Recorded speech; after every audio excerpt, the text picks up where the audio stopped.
Canadians are amongst the most asleep people on the planet. If you are a Canadian and you tune to the national or CTV news every night, you might as well just get a full lobotomy, because you are being nothing but programmed by your government and by the corporate media that works in total conjunction with them. It is absolutely criminal what our governments are doing, what our corporations are doing to control us. It is one of the reasons why we started Free Radio Revolution approximately 3 years ago, right?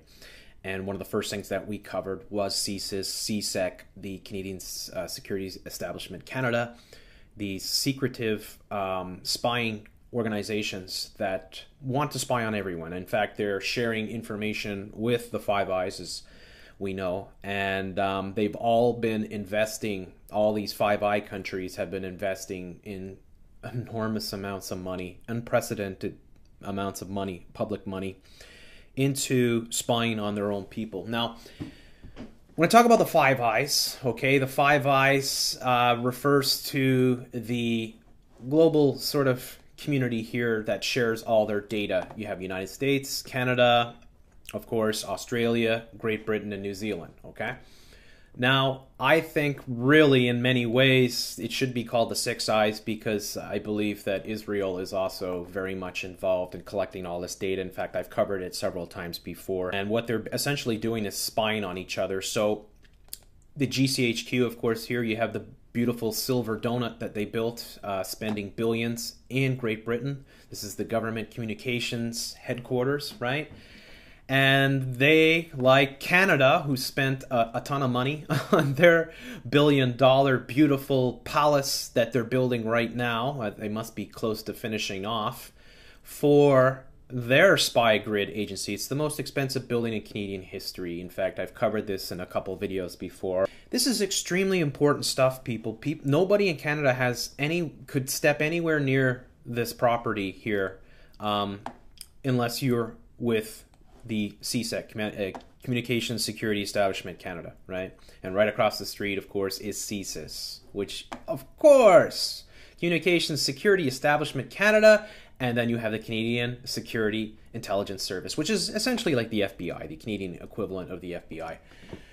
This is so important for Canadians to be paying attention to. It really, really, really is. You really have to know what's going on, because CSIS has been very active lately in building or creating new legislation that will enable them to have more powers to essentially spy on Canadian citizens. And if they're doing it through CSIS or they're doing it through Communications Security Establishment Canada, CSEC, they are wanting to get into all your personal information. They want to be able to spy on everyone. This is essential. Now, the CSEC might be doing a lot of spying on Americans, for instance, and then the it would be the NSA, of course, in the United States, which built this building that's the size of a small city and uses about as much water. And people have said before, if you ever want to really stop these guys from collecting all your data, you'd have to cut off their water supply so they couldn't cool their transistors and their zillions of computers that are in here that are collecting every piece of data. It's not just metadata, all right? And this is very important for people to understand. They're collecting everything that they can. Every phone call, every photograph, everything. Everything that you've ever done near a computer or near a microphone that's hooked up to the internet, they are collecting. You can bet your bottom dollar. And then they are sharing it through the Five Eyes. And they're building up their control grid. So this is how the New World Order works in terms of monitoring their citizens. So when you have this latest whole thing happening, of course, in Ottawa, right? This brazen attack here. First, the guy running up to the Peace Monument, and of course now they've got some photographs and maybe video of this guy running up, right? Michael Z. Half Bebo, and killing a soldier right at the soldier memorial, the unknown soldier memorial, right? The war monument that they have there. And then commandeering a car, driving right up to the parliaments, then commandeering another car, and then going up into the parliaments and eventually getting in a gunfight, allegedly, with the Parliament's security, and guess what? It was of course, it was the Sergeant at Arms who is the hero. They always have to have a hero with these stories. That's the way it works. You have to sell it. So what is this all about, folks? Why would they carry out this massive false flag? And of course, I even forget to mention the attack that happened in Montreal just a couple days before that, not even a couple days, like a day before that, right? Where you had another extremist, another francophone slash Muslim, recently turned Muslim extremist, run over a couple soldiers, killing one of them.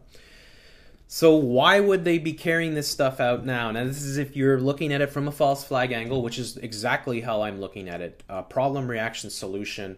Did you know that they were going to vote this week on this CSIS bill, right? Bill proposed to give CSIS tools to investigate, track, right, and prosecute potential terrorists. And they had several articles that came out just a few days before. I mean, well, it's about a week before, October the 16th, right? And you had Stephen Blaney here getting up, Public Safety Minister Stephen Blaney unveiling the plans, unveiling what the Parliament is about to vote on, which is essentially extending the powers of CSIS, giving them more power to look into everyone, to be able to spy on everyone.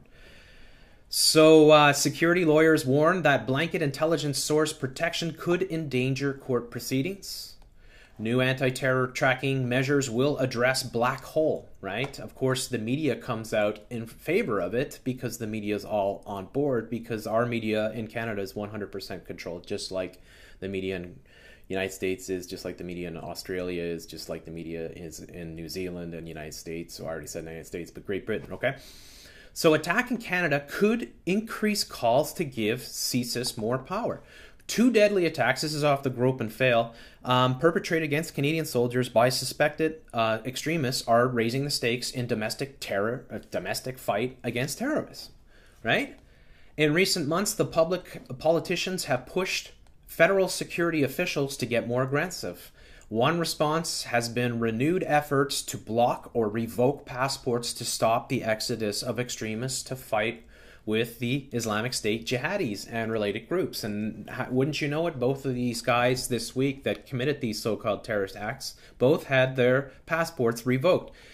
Yet counterterrorism officials increasingly regard extremists in Canada as more menacing and harder to predict. Security measures are already stretching to their legal limits, yet Parliament is set to confer more powers to federal agents as the threats continue to mount. Folks, if you're Canadian, this is problem, reaction, solution. Okay? You don't have these events happening for no reason. It's not like an event like this happens and then you have Evan Solomon saying, well, you know, it's just 1 out of 1,000,000 events and we don't need to worry. No, Evan Solomon was actually saying while the event was happening live that this will definitely lead to huge changes in Canadian national terrorism, right? Monitoring terrorism, it's going to lead to huge changes in security. And that's how it works, folks.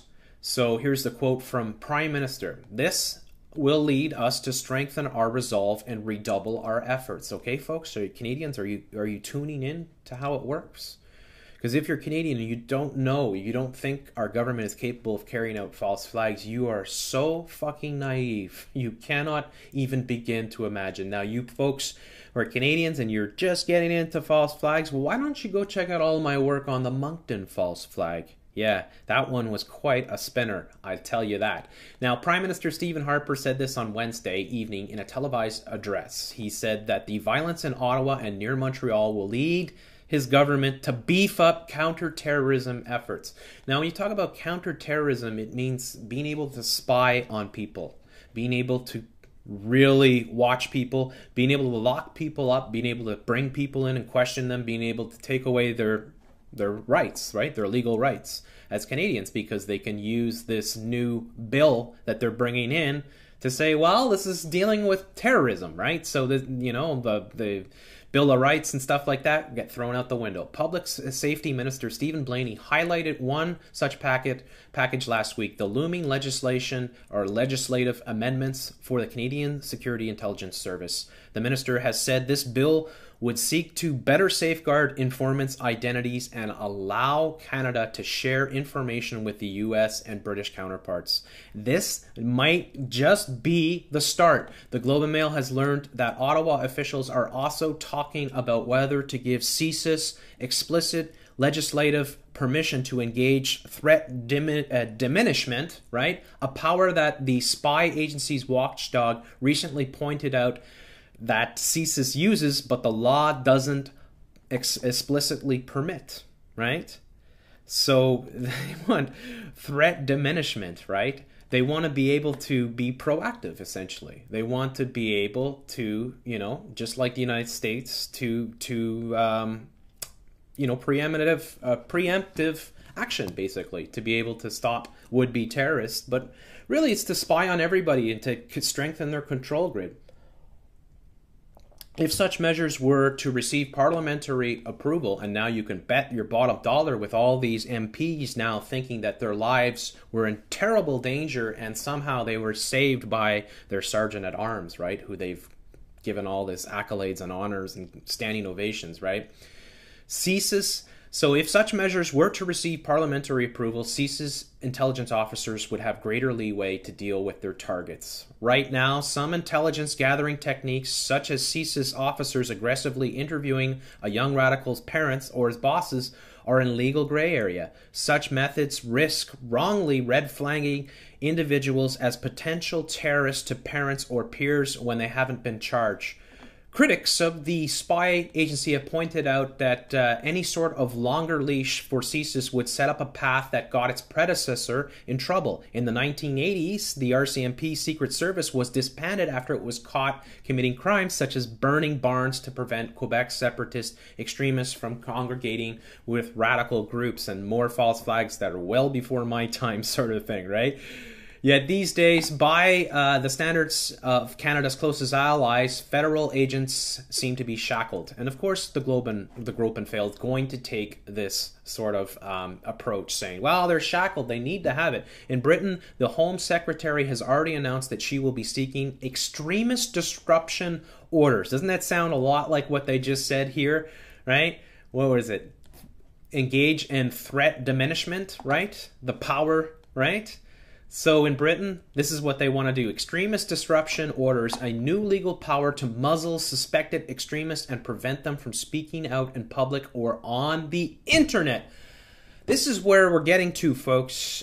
Similar foreign fighter legislation now being contemplated in Australia has led Human Rights Watch to complain this week that this package risks criminalizing free speech. Now, you remember what I said. Now, if you've seen my work on David Cameron, his speech at the United Nations General Secretary, right, and how he talked about the extremists, that the extremists, we know who they are. They're the people that think that 9/11 was a Jewish plot and that 7/7 was an inside job, essentially, right? So that means that he was saying that the most dangerous people are the people that have those ideologies.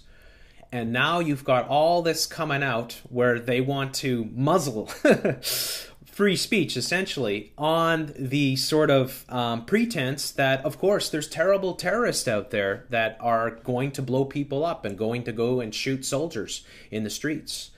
This is how problem reaction solution works, and this is how we see the Five Eyes working together. That's why they're all building their buildings. That's what they're doing, folks. It's all a huge plan. They want to be able to watch everything that you do. They want to be able to lock up people like me who question them or expose them for what they are doing. They want more power. They want complete control. They want to be able to watch everyone, okay? And they create false flags in order to get the public to support these bills, to get the government, the people, the ministers of parliament, the MPs to vote and enact the legislation that will give the Five Eyes the power to spy on everyone and lock people up that question the government.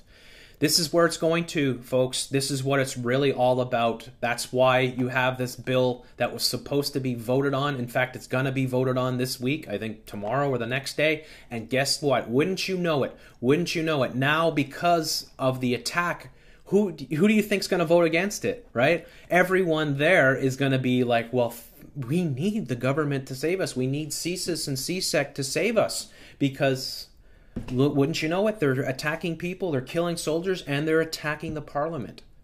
Problem, reaction, solution. I really hope a lot of Canadians are listening.